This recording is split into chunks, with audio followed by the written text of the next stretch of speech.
Quando nós falamos a palavra mãe, o que vem à sua mente? A protetora, a cuidadora, aquela que ama, né, que dá vida pelo filho. Então nós temos sempre essa visão da figura materna. Mas o mais difícil é nós compreendermos que às vezes não é bem assim. Eu quero falar um pouco hoje sobre a mãe controladora, os danos que ela causa nos filhos. Eu acredito que no meu consultório chega em torno de 50% a 60% das mulheres que chegam com algum transtorno de ansiedade, depressão, baixa autoestima. E quando eu vou escavando a história, eu vou descobrir que a maioria delas, a maioria não, essa porcentagem de 50% a 60%, tem a ver com a figura materna, com a mãe que é controladora. E como essas mães, elas causam dano na vida dos filhos. Eu não sei se você já se deparou com uma situação, eu já ouvi muitas histórias assim, já vi pessoas que até se separaram por causa da sogra. Você já viu alguém assim? O meu marido, tudo que ele vai fazer, ele liga pra mãe pra perguntar. Meu marido só dá ouvido à minha mãe, o que eu falo, ele não dá ouvidos, dá ouvidos só para o que a mãe fala.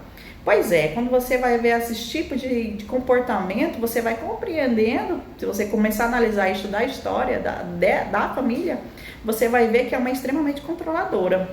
Então, esse vínculo, né, esse ciclo aí de controle da mãe, ela continua a mãe tenta até depois do casamento do filho ou da filha, ela tenta controlar, tenta estar ali dentro da história dos dois, querer que eles façam as coisas do jeito que ela quer, elas querem decidir por eles, como se eles não fossem capazes, né, de decidir por si só.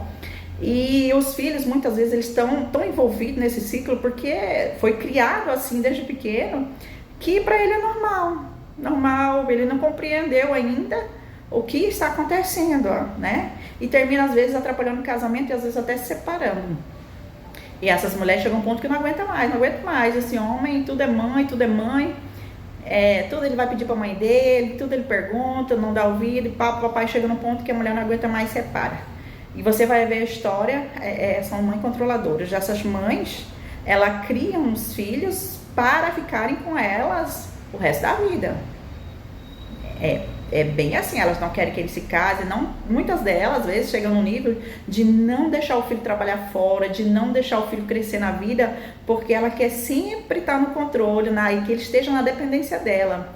E elas sustentam os filhos até depois de mais velho, porque elas querem eles ali, debaixo da saia delas, porque elas são extremamente controladoras, e elas querem, né, tá ali no controle de tudo, até essa pessoa despertar e ver que tá no caminho errado é muito difícil, às vezes só com terapia, olha lá, né? Então, eu tive um caso de uma paciente que ela chegou com baixa autoestima, né, depressão, início de depressão, ansiedade, e aí eu fui, né, entendendo a história dela, ouvindo, e me aprofundando mais, eu entendi que a mãe é extremamente controladora. E a mãe disse pra ela, falou, olha, você não vai casar, não case, não tenha filho, você vai ficar o resto da vida comigo, porque casamento não dá certo, homem não dá certo. E aí eu fui compreender também o ciclo, né, o ciclo vicioso familiar.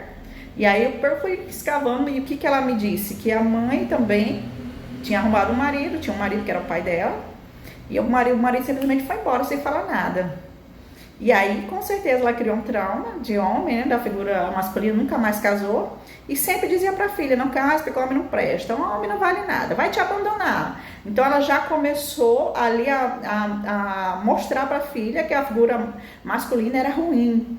E essa filha, então, ela não queria que tivesse filhos com homens, né, não queria que tivesse relacionamento com homens. E você vai ficar comigo. E a filha, já uma moça, queria sair, queria namorar, saiu, encontrou um rapaz, começou a namorar e engravidou.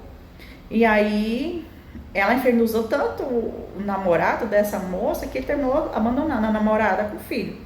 E aí a mãe começou a criar esse filho. E aí repete o ciclo, né? Vai controlar o neto agora. E aí essa moça, né, não ficou com essa pessoa porque a mãe infernizou tanto, e ela arrumou um segundo casamento, que é um homem muito bom. E esse homem tem coragem de enfrentar a sogra, enfrentou, percebeu isso, enfrentou a sogra, terminou afastando ela, e a vida deles melhoraram. Mesmo assim, quando ela vê a filha, ela sempre fala mal do marido da filha. Olha o nível, né? E a mãe nem percebe que, na realidade, ela tá tentando passar para a filha todo o trauma que ela passou, todo receio, né? Todo a mágoa que ela tem do homem para os filhos. Por isso que a gente tem que saber separar as coisas. E aí essa filha vai e casa, né, com esse homem enfrenta, ela tem a vida dela, tem outros filhos. E o primeiro filho fica com a mãe controlando. E um certo dia, eu trabalhei com hipnose com ela e fiz a regressão, né? Eu já tinha compreendido que a mãe era controladora, que era ansiedade, e aí nós fomos nas vias de fato para trabalhar aquela ansiedade dela. E aí na regressão, onde eu levei as memórias afetivas, né, anteriores, que estava tentando buscar os momentos que geraram ansiedade. E aí essa mulher, ela entra num transe bem profundo e ela começa a gritar, a chorar, como uma criança chorando profundamente. E eu pergunto: o que está acontecendo? Ela diz: não, minha mãe não me deixa entrar em casa, porque ela não queria que eu saísse, eu saí, e ela não me deixa entrar. E chora: deixa eu entrar, deixa eu entrar. E aí em outro momento ela se vê na memória de que ela queria sair de casa, e a mãe a trancou em casa e levou a chave e deixou ela. E ela chorava, eu quero sair, chorava amargamente, profundamente, muito sentida, gritava. E aí eu ressignifiquei. O que é ressignificar? O trauma, né? Ele tem aquelas memórias, tem emoção. Todo trauma só acontece com um acontecimento que gera emoção, porque se não tiver emoção, não se torna um trauma, claro. Então eu fui lá, ressignifiquei, transformei aquela emoção negativa em uma emoção positiva, trouxe ela de volta, ela nem sequer lembrava.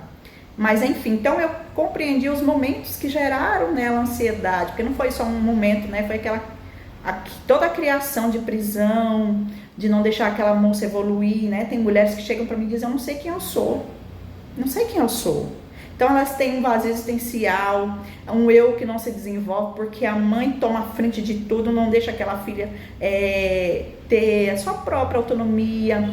E esses filhos crescem com vazio existencial, não se sentindo valorizada, baixa autoestima. Porque imagine, se você não tem autonomia para fazer as suas coisas, o que acontece? Você vai sentir uma inútil, uma pessoa vazia. Então termina acontecendo isso. Por isso que nós temos que fazer terapia muitas vezes, porque é muito difícil a pessoa que está dentro da situação ter essa visão, compreender e assimilar que muitas vezes são as mães que adoecem. Mas muitas vezes, na maioria dos casos, essas mães, elas não estão fazendo por maldade, elas estão fazendo porque foi o que elas receberam. Então elas acham que isso é correto, que é a maneira exata, é o melhor que elas estão podendo fazer pelos seus filhos, né? Elas não conseguem compreender o estrago que elas estão fazendo.